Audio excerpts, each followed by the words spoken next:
이 시간 우리 좌우에 계신 분들과 앞뒤에 계신 분들과 평화의 인사를 나누도록 하겠습니다.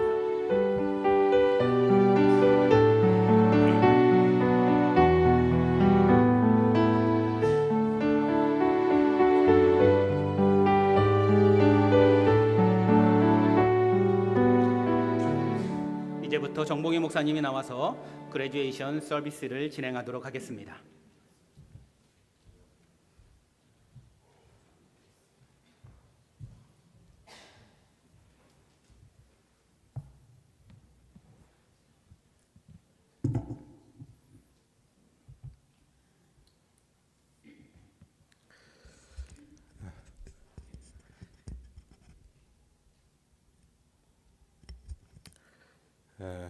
Good morning, everyone. Today is a truly meaningful, significant, and joyful morning and Lord's Day service. We've gathered here to celebrate our graduation of two of our youth members. They have grown up so quickly, and now it's ready to step into a larger and broader world. And we are going to commemorate this special moment together with this graduation worship service. But before we celebrate it, let's read today's scripture. It's just one verse from 1 Chronicles chapter 4, verse 10. And let's read it together. Okay, I'll read it in English, okay? as I always do in the English service. Okay. Jabez called upon the God of Israel, saying, "On that you would bless me and enlarge my border, and that your hand might be with me, and that you would keep me from harm, to that it might not bring me pain." And God granted what he asked. Amen. Amen. Yes, in broader sense, the final graduation of our lives is when we all are embraced into the arms of our Lord Jesus Christ. However, until then, each graduation, be it from our kindergarten, elementary school, middle school, or high school, or even college, is a significant milestone, especially for those who are still at a growing stage process. Each stage marks a new beginning, a moment to look back and wrap up what has gone by, and then prepare for what lies ahead. And that's why graduation carries such a profound meaning to us all. The prayer of Jabez, which we share today, is a prayer of blessing. And Jabez specifically asked God to enlarge his borders. It's like a frog that had always believed the small well that it lived in was the entire world. One day, by accident, jumps out of it and realizes how vast and big the real world out there is. So our graduate students today are now standing at such a critical turning point.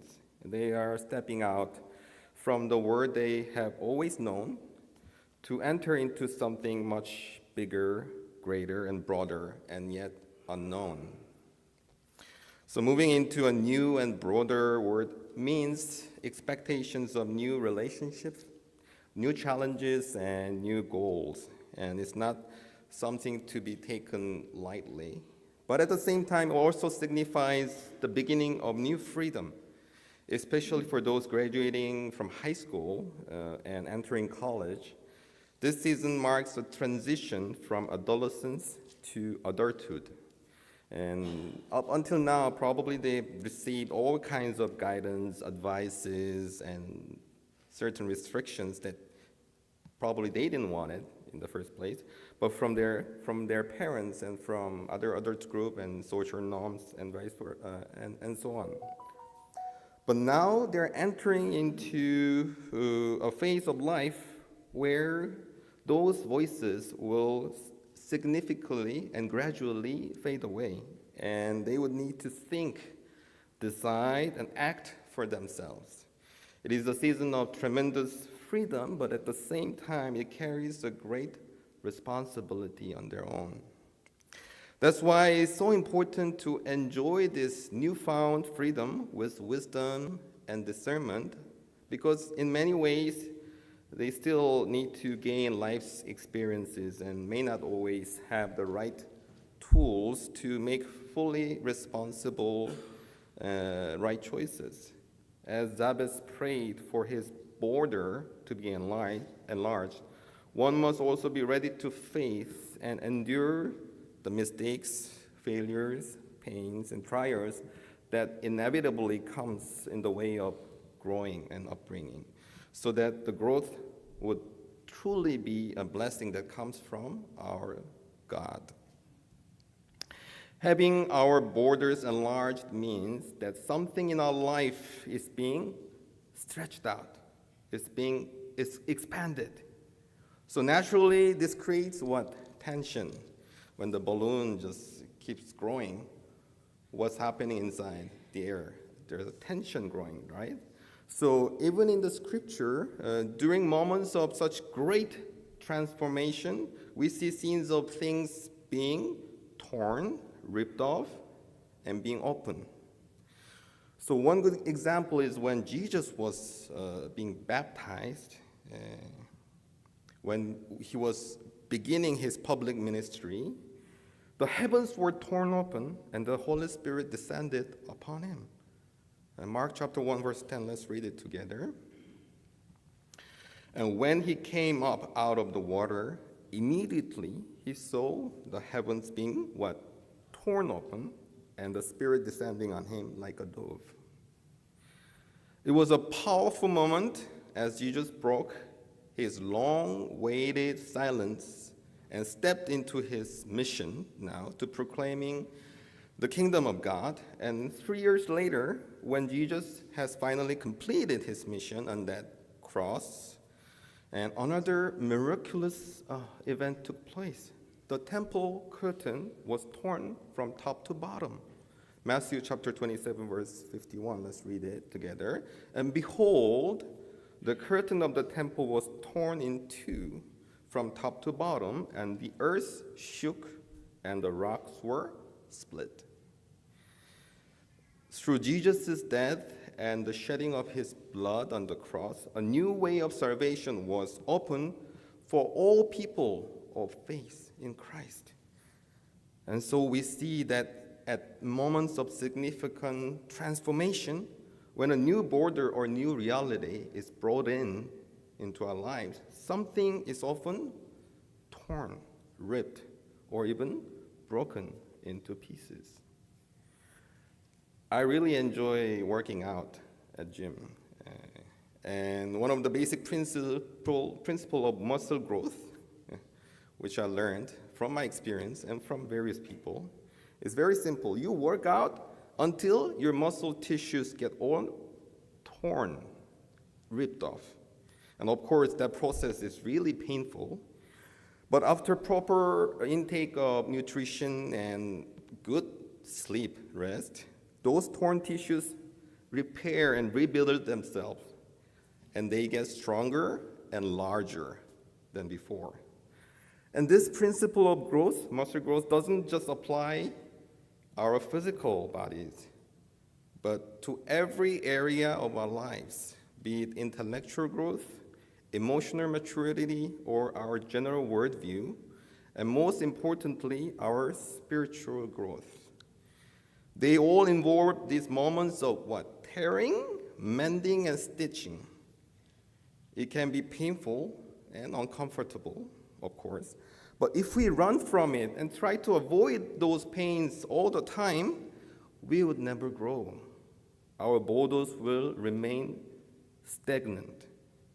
On the other hand, if we face those painful seasons of life with courage and digest them wisely and overcome them in faith, we will eventually realize that our borders have been enlarged, and we will find ourselves standing before a greater doors of blessing that God has prepared for each phase of our lives.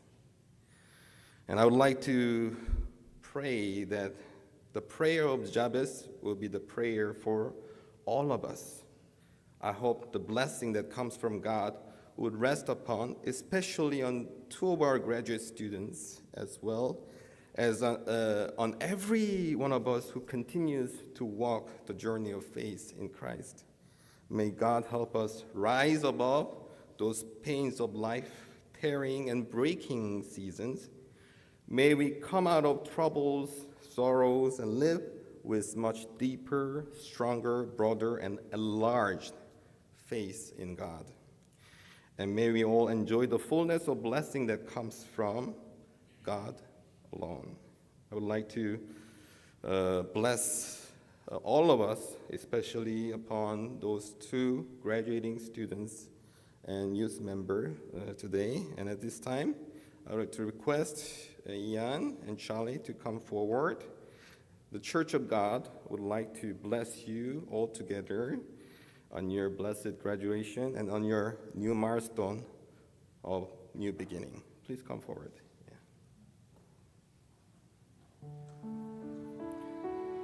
Two young men have grown up to graduate and move into a broader world, okay? And Maria, I would like to ask you to present them with some gifts the church has provided for them. Yeah. Just give it to them. Yeah. Let's give them a big round of applause when they.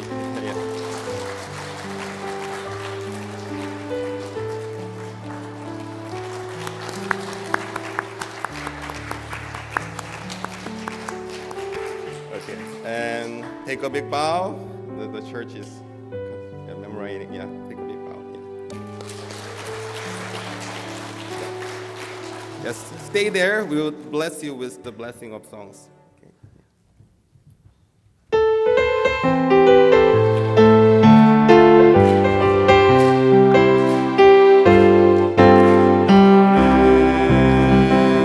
담장 너머로 뻗은 나무 가지에 푸른 열매처럼 하나님의 귀한 축복이 삶에 가득히 넘쳐날 거야. 너는 어떤 시련이 와도 능히 이겨낼 강한 발이 있어. 전능하신 하나님께서 너와 언제나 함께 하시니 너는 하나님의 사람, 아름다운 하나님의 사람. 나는 널 위해 기도하며 내일을 축복할 거야. 너는 하나님의 선물, 사랑스러운 하나님의 열매, 주의 품에 꽃 피운 나무가 되어줘.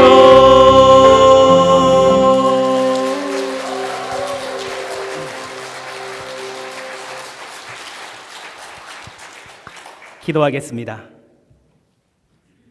여호와를 경외하는 것이 지혜의 근본이요 거룩한 자를 아는 것이 명철이라. 주님은 우리에게 여호와를 경외하는 것이 지혜의 근본이라고 말씀하고 있습니다. 김주한, 찰스가 주님 앞에 섭니다. 여기에 있는 주님의 자녀들이 주님을 알고 자신을 아는 것이 지혜의 지식과 기초임을 깨닫게 하여 주시옵소서. 이들이 졸업하여 상급 학교에 진학을 합니다. 이 두 자녀들이 평탄하고 안이한 길로 하나님 인도하지 마옵소서. 이들에게 고난도 주시고 시련도 주시고 넘어짐도 허락하여 주시옵소서. 왜냐하면 고난에 직면했을 때 하나님의 도우심을 깨닫게 하시고 어려운 상황에 처했을 때 하나님을 찾을 줄 아는 지혜가 그들에게 있게 하여 주시옵소서. 그래서 우리 졸업하는 우리 주한이와 찰스가 신앙과 지성을 겸비한 인재로 성장하게 주님께서 인도하여 주시기를 간절히 소망하며 기도합니다. 주님, 우리의 자녀들이 순수하고 깨끗하며 정직한 마음을 갖고 이 세상을 살게 하여 주시옵소서. 그들의 삶의 목표가 하나님의 뜻에 부합되게 하시고 하나님의 뜻을 이들을 통하여 이루어지시기를 주님 간절히 기도합니다. 주님은 제자들을 세상에 파송할 때 이것이 마치 양을 이리떼 가운데 보냄과 같다라고 말씀하고 있습니다. 주님, 세상은 참으로 각박합니다. 경쟁도 심하고 매우 혼란스럽고 급격한 변화를 초래하고 있습니다. 그러한 세상에서 우리 주한이와 찰스가 기독교인으로서 진리를 향한 순수함을 잃지 않게 하시고 혼란하고 복잡하고 각박한 세상에서 지혜롭게 대처할 줄 아는 지혜로움이 있게 하여 주시옵소서. 이러한 세상에서 인생을 엄숙하게 살아감과 동시에 자신의 삶을 즐길 줄 아는 여유로움이 우리 자녀들에게 있게 하여 주시고 너무 자신에게 지나치게 집착하지 않게 하시고 조바심으로 살지 않게 하사 겸손한 마음을 허락하여 주시옵소서. 참된 지혜는 주님을 경외함에 있음을 깨닫게 하여 주시사 열린 마음과 온유한 마음을 겸비하게 하여 하나님께 영광이 되는 두 자녀들이 될 수 있도록 인도하여 주시옵소서. 그들이 세상으로 나아가 상급 학교에서도 하나님과 동행하는 우리 구주 예수 그리스도의 이름으로 간절히 기도드립니다. 아멘. 다시 한번 뜨거운 박수로 그들을 격려하겠습니다. 네, 자리로 돌아가시면 되겠습니다. 성경 말씀은 누가복음 4장 16절에서 30절의 말씀입니다. 누가복음 4장 16절에서 30절의 말씀입니다. 화면을 보면서 한 절씩 교독하겠습니다. 예수께서 그 자라신 곳에 나사렛에 이르사 안식일에 하던 대로 회당에 들어가서 성경을 읽으시매 성경 말씀이 잘못 기록되어 있는 것 같습니다. 마태복음 16장 21절에서 28절의 말씀입니다. 저는 이 화면을 보고 봉독하도록 하겠습니다. 이때로부터 예수 그리스도께서 자기가 예루살렘에 올라가 장로들과 대제사장들과 서기관들에게 많은 고난을 받고 죽임을 당하고 제3일에 살아나야 할 것을 제자들에게 비로소 나타내시니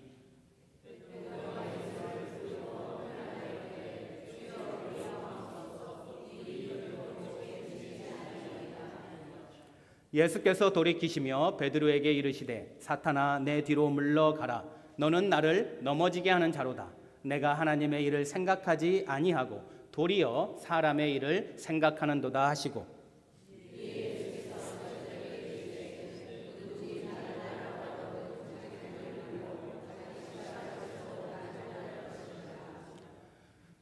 누구든지 제 목숨을 구원하고자 하면 잃을 것이요 누구든지 나를 위하여 제 목숨을 잃으면 찾으리라.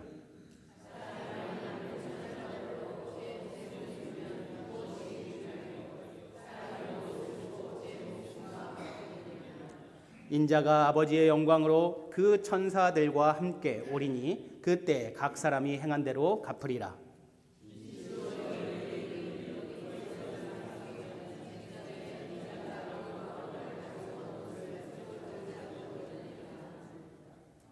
아멘. 오늘 말씀의 제목은 사람의 일과 하나님의 일이라는 말씀으로 함께 은혜를 나누도록 하겠습니다. 바로 본문으로 들어가 오늘 본문의 말씀은 예수님이 제자들에게 누구든지 나를 따라오려거든 자기를 부인하고 자기 십자가를 지고 나를 따를 것이니라 라고 말씀하시는데 이 구절은 디사이플십에서 가장 핵심이 되는 의미를 담고 있는 구절입니다. 이 구절은 제자가 되기 위한 조건을 명확하게 제시하고 있습니다.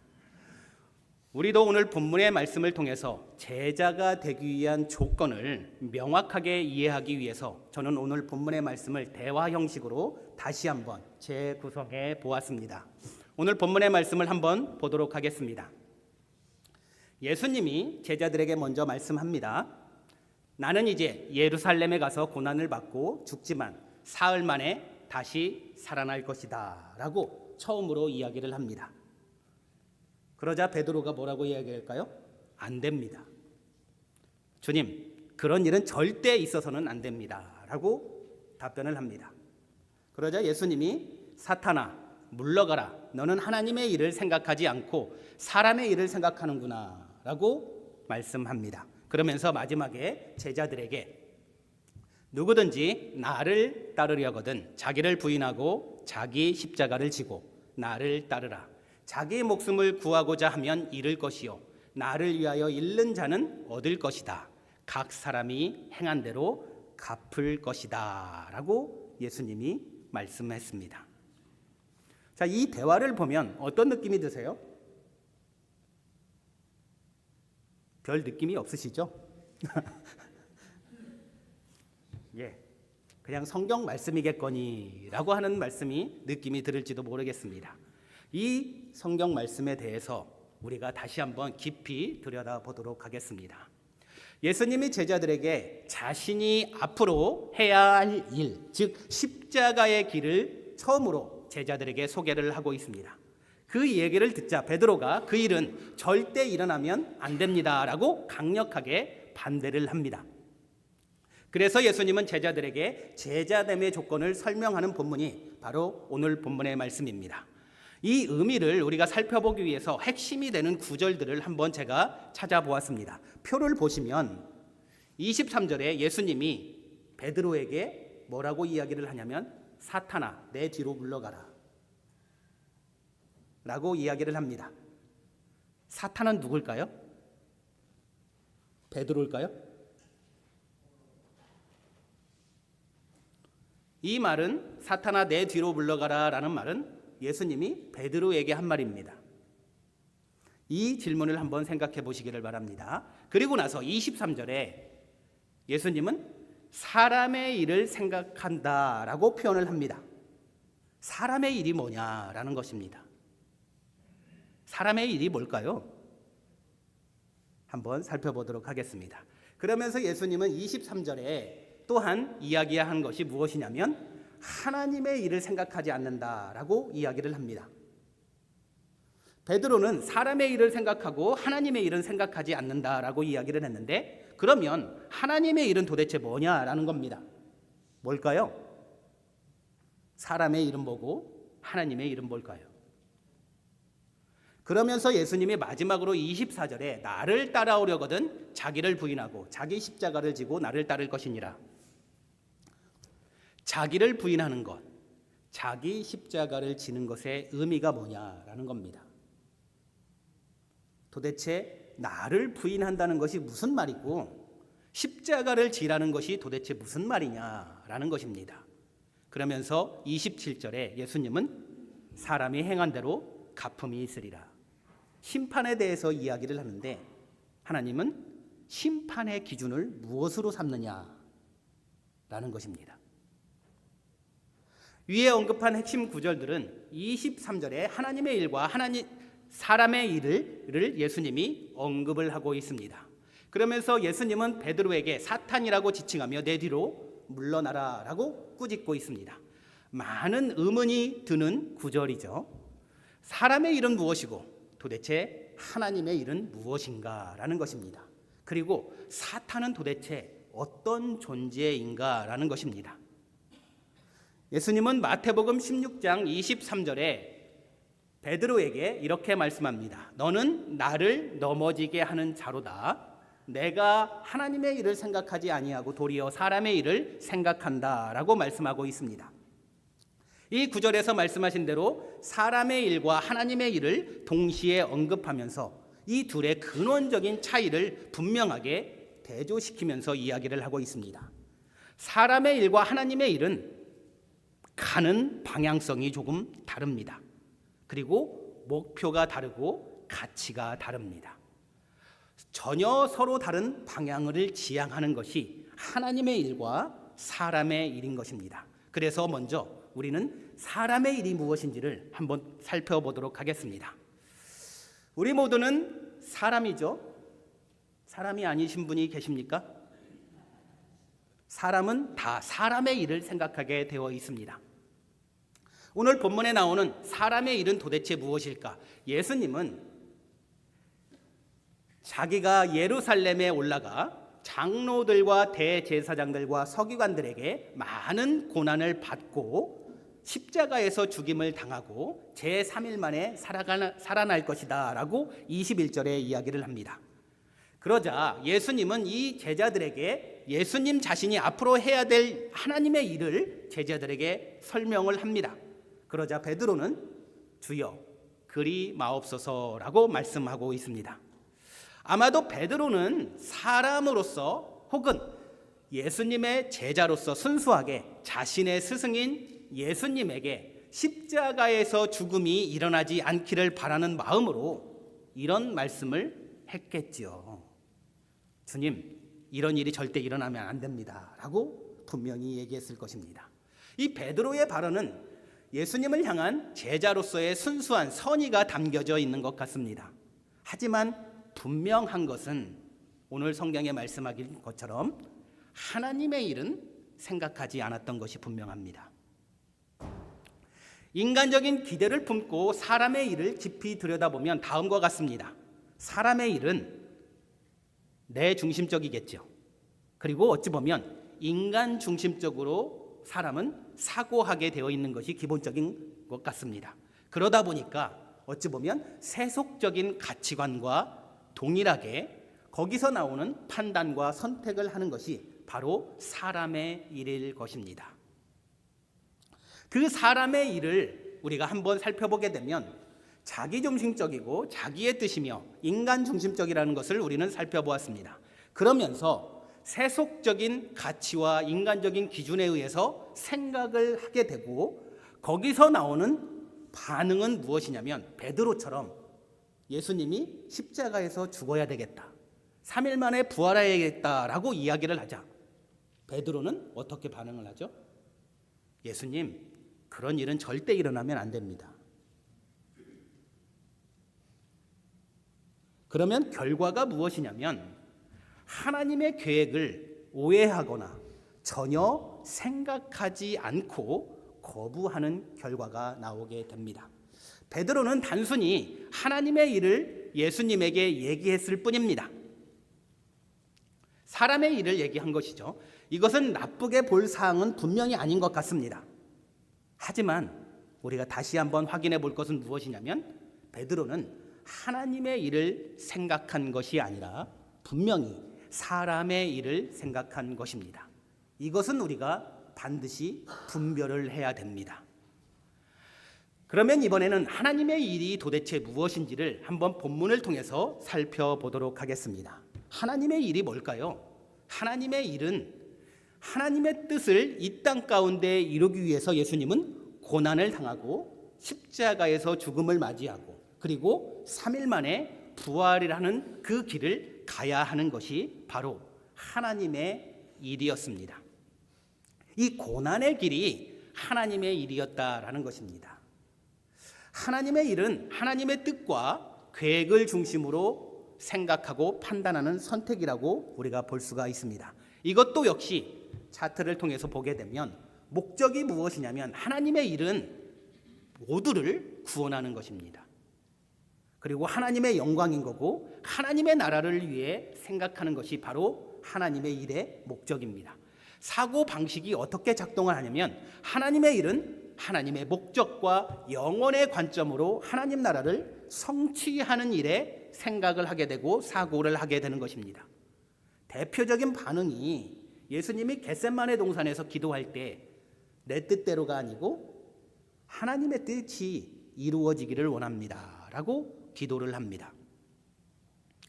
결과적으로 십자가의 죽음을 통해서 믿는 자들의 죄 사함과 구원을 이루어내는 것이 바로 하나님의 일이었던 것이죠.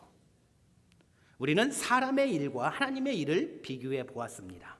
그리고 나서 예수님은 하나님의 일은 예수님께서 고난의 길인 십자가에 죽는 것이며 3일 만에 부활하는 것이라고 우리는 확인해 보았는데, 그 일을 제자들에게 이야기했을 때 베드로가 이런 일은 절대 이루어지면 안 됩니다 라고 예수님에게 이야기했던 것입니다. 그러자 예수님은 사탄아 내 뒤로 물러가라 라고 이야기를 합니다.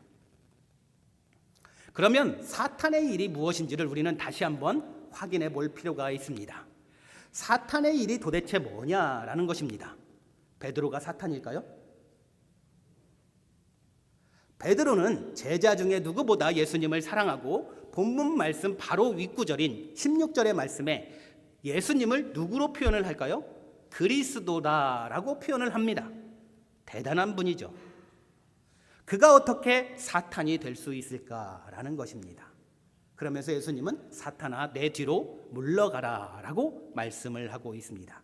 그 의미를 살펴보게 되면 예수님이 베드로에게 직접적으로 사탄이라는 존재가 네가 되었구나 라고 말씀하신 것이 아니라 베드로를 누구로 이야기를 하냐면 사탄의 일을 대변하는 자로 이야기를 하고 있는 것입니다. 그렇게 행동을 했다는 의미로 말씀을 하고 있는 것이죠. 다시 말하면 베드로가 예수님을 유혹하고 있는 것입니다. 성경에 등장하는 사탄의 역할은 주로 하는 일이 뭘까요? 성경에 등장하는 사탄의 역할이 주로 하는 일은 무엇이냐면 하나님의 뜻이 성취되지 않게 하는 것, 그리고 하나님과 사람 사이의 관계를 깨트리는 것, 이것이 바로 사탄이 주로 하는 일입니다. 이런 의미에서 오늘 본문의 말씀을 보게 되면 예수님이 이 땅에 오신 목적이 뭘까요? 하나님의 일을 하기 위해서 예수님은 이 땅에 오셨습니다.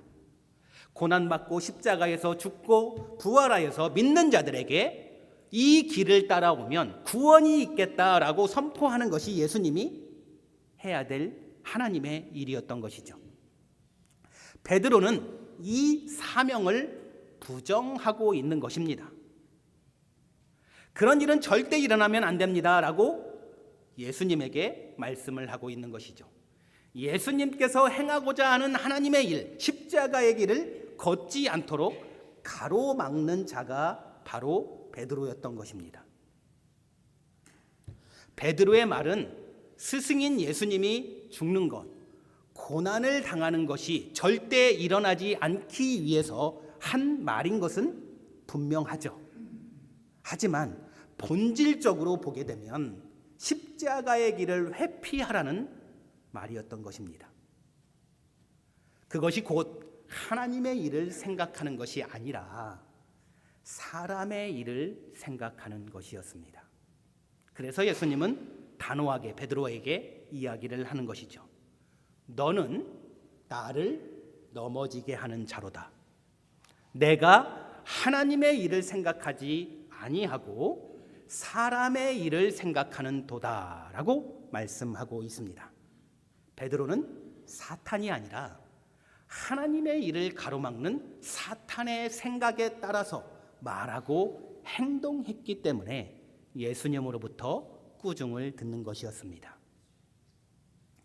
하나님의 일을 생각하지 않았고 사람의 일을 생각함으로써 예수님의 하나님의 사역을 성취하는 일을 막으려고 했기에 예수님의 길에 걸림돌이 된 것이 바로 베드로였던 것이죠. 그래서 베드로를 사탄의 도구로 간주한 것입니다.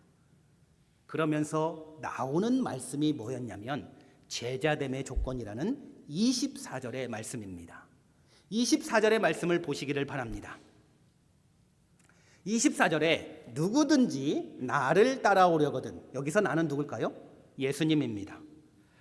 누구든지 예수님을 따라오려거든 자기를 부인하고 자기 십자가를 지고 나를 따르라 라고 말씀하고 있습니다. 이 말씀을 깊이 있게 들여다보면 베드로를 꾸짖으신 예수님이 너는 하나님의 일을 생각하지 않고 사람의 일을 생각한다는 내용과 바로 연결이 되는 내용이며 그거에 대한 답변이기도 하죠.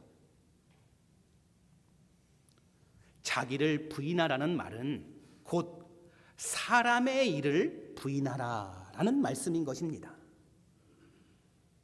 그래서 오늘 본문의 말씀을 구조적인 흐름에서 한번 보게 되면 어떤 내용이 나오냐면 21절에 예수님은 제자들에게 하나님의 일을 소개합니다.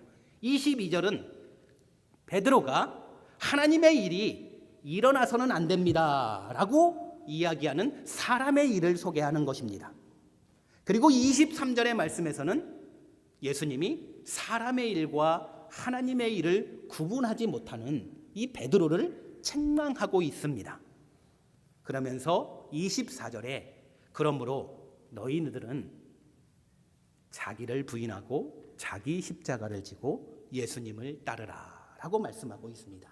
이 흐름을 잘 보시면 자기를 부인하는 것은 뭘까요? 사람의 일을 부인하라는 것입니다. 예수님은 당시나 지금이나 사람들은 다 똑같은 생각을 가지고 살아간다고 저는 생각을 합니다. 여러분들 이 사고를 한번 보시기를 바랍니다. 나는 손해보기 싫어. 이런 생각 안 하는 사람 있습니까? 다 하죠. 고난은 되도록이면 피해야 돼. 사람은 누구나 다 이렇게 생각합니다. 나는 내 방식대로 성공하고 싶어. 그리고 나는 내 삶의 주인이야. 다들 이렇게 생각하죠. 그리고 상대방에게 조언할 때 우리는 종종 이렇게 조언을 합니다. 야, 너의 행복을 생각해. 네가 행복하면 그만이지. 내가 행복하면 그만이야 라고 우리는 다들 조언하기도 합니다. 이 부분들을 잘 보면 이러한 사고는 다 뭘까요? 사람의 일인 것입니다. 사람은 누구나 다 이렇게 생각합니다. 하지만 예수님께서 말씀하시는 자기를 부인하라는 이 말씀은 자기 중심성, 자기 보호 본능 혹은 자기 영광을 추구하는 사고를 내려놓으라는 것이죠. 예수님이 베드로를 책망하는 말씀은 단순히 말을 잘못했다라고 꾸짖는 것이 아니라 사람의 일을 따르려고 하는 사고방식을 부인해라 라고 요구를 하는 것입니다. 그리고 이어서 예수님은 자기 십자가를 지라 라고 말씀을 하고 있습니다. 이 말씀은 곧 하나님의 일을 감당하라, 즉 하나님의 뜻에 순종하는 삶을 살아라 라는 말씀으로 이해할 수도 있습니다. 이 역시 구조적인 흐름을 보게 되면 이와 같습니다. 예수님은 십자가의 길을 제자들에게 소개를 했습니다. 그러자 베드로의 반응은 이러한 일이 절대 일어나면 안 됩니다 라고 이야기를 합니다. 그래서 예수님은 베드로를 책망을 하는 것이죠. 그러면서 제자도의 요청, 즉 나를 따르려고 한다면, 즉 예수를 믿으려고 한다면 나를 부인하고 자기 십자가를 지고 따르라 라는 말씀인데, 도대체 자기 십자가는 명확하게 우리가 보게 되면 자기 십자가는 하나님의 사명을 감당하라는 것과 이어지게 되는 것임을 분명하게 이야기하고 있습니다. 자기 십자가를 지라는 말씀은 단순히 고난을 감수하라는 일반적인 의미를 넘어서 하나님의 뜻을 위한 길, 구원의 길을 따르라는 요청이기도 한 것이죠. 자기 십자가란 하나님이 저와 여러분들의 각자에게 주신 하나님의 일, 그분의 뜻, 그분의 사명, 그분의 방식을 나의 삶 속에서 감당해내라 라고 요청하는 것입니다. 그래서 예수님은 이어지는 16장 25절에서 26절의 말씀에 이렇게 강조를 합니다. 누구든지 자기 목숨을 구원하고자 하면 잃을 것이고 누구든지 나를 위하여 자기 목숨을 잃으면 찾을 것이다 라고 말씀하고 있습니다. 이 말씀은 사람의 일을 따르다가 자기 생명을 잃는 비극적인 상황을 경고하고 있는 것입니다. 하나님의 일에 자기의 일을 부인하고 헌신함으로써 참 생명을 얻는 복음의 길을 제시하고 있는 것이죠. 마지막으로 우리가 살펴볼 수 있는 마지막 구절은 무엇이냐면 27절의 말씀입니다. 27절의 말씀에 예수님은 제자들에게 각 사람이 행한 대로 갚으리라 라고 말씀하고 있습니다. 예수님이 심판의 기준을 이야기하는 것 같습니다. 예수님의 심판의 기준은 뭘까요? 행한 대로 갚아주겠다라는 것입니다. 그러면 이 행위가 어떠한 행위인지를 여러분들 잘 보시기를 바랍니다. 이 행위가 뭘까요? 이것을 흐름을 통해서 보게 되면 하나님의 일을 예수님이 소개를 했습니다. 그리고 22절과 23절에 베드로는 사람의 일을 이야기합니다. 그리고 24절에서부터 25절에 하나님의 일을 따르는 것을 요청하는데 이 하나님의 일을 하게 되면 영원한 생명의 가치를 강조하고 있는 구절이 바로 24절에서 25절의 말씀입니다. 그러면서 예수님은 그때 각 사람이 행한 대로 갚으리라 라고 말씀을 하고 있는데 심판의 기준이 뭐냐면 사람의 일에 중점을 두었느냐 하나님의 일에 중점을 두었느냐 이것에 따라서 심판을 하겠다라는 것입니다. 단순한 선악의 심판이 아니라 누구의 뜻을 따라 살았느냐 즉 사람의 일을 따랐느냐 아니면 하나님의 일을 따랐느냐에 따른 심판의 기준을 이야기하고 있는 것입니다. 그때 하나님의 심판의 기준은 무엇이냐면 사람의 일을 부인하고 하나님의 일을 따랐느냐 그것이 바로 심판의 기준이라는 것입니다. 그래서 그 행위대로 심판하겠다라는 것이 예수님의 말씀이었던 것입니다. 그러면 우리는 이 부분을 한번 생각해 볼 필요가 있습니다. 왜 사람의 일이 아니라 하나님의 일을 추구해야 됩니까? 라는 겁니다. 왜 그럴까요? 사람은 다 자기의 일, 사람의 일을 생각하게 되어 있는데 왜 사람의 일을 부정하고 하나님의 일을 추구하라고 이야기를 할까라는 겁니다. 왜 그럴까요? 분명한 것은 하나님의 일을 추구하는 삶이 뭘까요? 구원, 영원한 생명, 참 생명을 얻는 길이기 때문에 주님은 이렇게 이야기를 하는 겁니다. 사람의 일은 우리가 현대를 살아가는 우리 모두에게 겉으로는 매우 유익해 봅니다. 자기를 생각하는 것이 맞죠. 그런데 영혼의 관점, 구원의 관점에서 보게 되면 사람의 일은 영혼의 관점으로 보게 되면 유익하지 않는 길입니다. 멸망으로 가는 길이에요.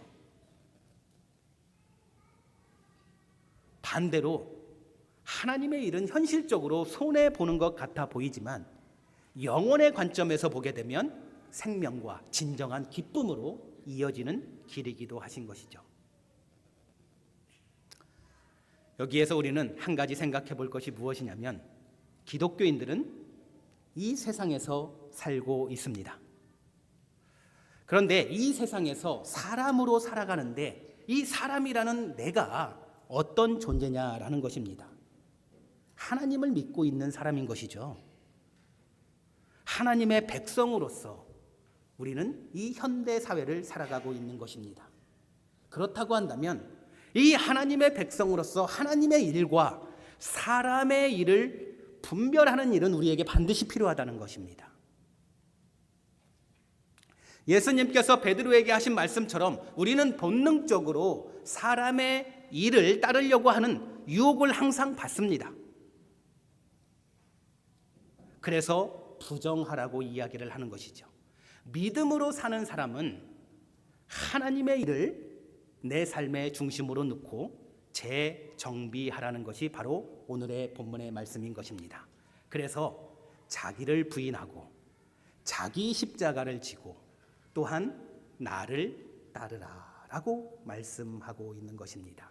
정리를 해보면 예수님을 따르는 삶은 그냥 교회를 다니는 것, 도덕적인 삶을 사는 것이 아니라 하나님의 일을 추구하는 삶인데 사람의 일을 부정하고 내려놓고 하나님의 일을 따르는 삶이 바로 기독교인의 삶이라는 것을 이야기하고 있습니다. 하나님께서 우리 각자에게 맡겨주신 사명이 있을 것입니다. 하나님의 일인 것이죠. 그 일을 따라가려면 우리는 사람의 일을 부인하고 하나님의 일을 따르는 자가 되어야 될 것입니다. 저는 이 말씀을 하면서 한 가지 오해를 하지 않았으면 좋겠습니다. 사람의 일과 하나님의 일은 이렇게 반드시 분리되고 구분을 하며 대립을 하는 것인가요? 결코 그런 것은 아닌 것 같습니다. 이 둘의 생각은 중심과 방향은 다르기는 하지만 우리 기독교인들은 반드시 이 중심과 방향이 다르다는 것을 분명하게 분별할 필요는 있습니다. 그래서 하나님의 일과 사람의 일을 분리 대립이 아닌 우리는 어떤 걸로 봐야 될까요? 우선순위의 관점으로 봐야 되는 것입니다. 내 삶에서 내 삶의 우선순위의 관점이 무엇인지를 잘 보시기를 바랍니다. 이러한 삶을 사는 우리 졸업자들과 밴쿠버 한인장로교회 성도님들이 되기를 주님의 이름으로 간절히 축원합니다. 기도하겠습니다. 하나님 아버지 감사합니다. 우리 졸업자들이 또한 우리 유스의 모든 학생들이 그리고 청년들이 밴쿠버 한인장로교회 온 성도님들이 나를 따르려거든 즉 예수님을 믿고 예수님의 삶을 본받기를 원한다고 한다면 사람의 일과 하나님의 일을 구분하고 분별할 줄 아는 분별력이 있게 하시고 삶의 우선순위를 지금은 나의 일에 집중하고 있을지 모르겠으나 한 단계 한 단계 하나님의 일이 나의 삶의 우선순위의 높은 자리에 앉을 수 있는 사고의 전환이 일어나는 저희들이 될 수 있도록 인도하여 주시옵소서. 우리 밴쿠버 한인 장로교회 온 성도님들 자기를 부인하고 자기 십자가를 지고 주님을 따르는 복된 하나님의 백성이 되기를 주님의 이름으로 간절히 기도합니다.